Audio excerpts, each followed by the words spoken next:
a video on the secrets of lunging and the lost art of lunging. Where I'm going to start, though, is that this is Houdini. She's a 2-year-old. She's raised bred, so she's kind of lanky, kind of young. But she's also got about 10 days under saddle.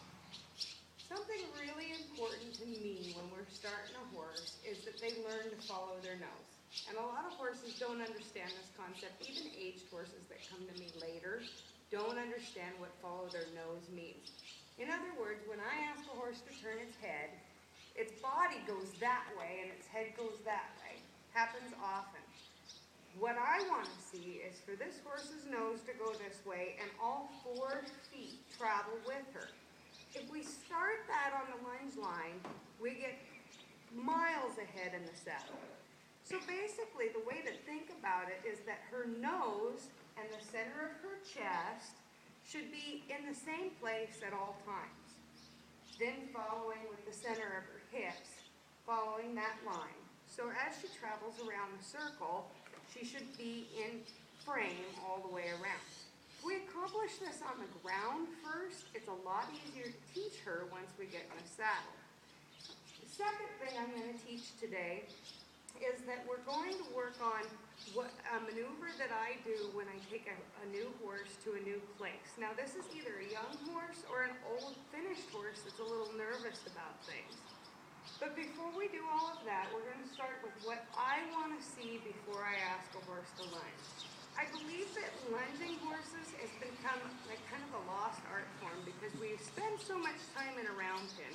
I have a lot of customers that come to me and they say, I took my horse to a show and I had to lunge it and I've been using the round pin for 6 months and it drugged me all over the arena and didn't stay on the line. So it is a really important thing, but there's also a lot of work we can get done on the lunge line that we can't get done in a round pin.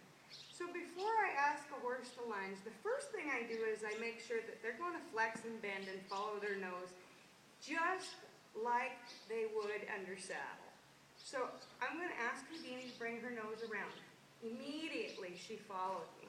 If the horse doesn't respond to this as softly and quietly as this filly just did, she's not going to do it with any speed on the lunge line. So if you start on the lunge line and you ask your horse to bend and flex just like I did with this filly, and it doesn't, then you need to spend a little more time standing here doing this. Notice I don't have a rope halter. I prefer nylon halters. I think that I get a faster response. With a rope halter, you've got a little bit of drag here, so you have a lesser reaction time. It takes longer for the connection to happen, especially for what we're working on right now. So I'm going to ask her to give, once again she did, very softly. I can ask her from over here and she does it again. So that's our first step.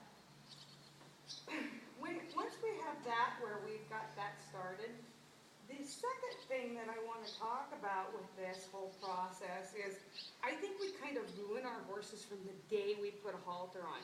We do all of our handling from the left side. And in all the horses I've started as babies, they are more willing to move to the left, follow the left side of their nose from the very first time we ride them. I try to focus a lot on the right-hand side. So I spend a lot of time over here on this right side before I ever get on a horse, asking them to bend and flex. I also start all of their work from this side, and the first time I get on the right side, because I think it helps change that definite right and left-minded situation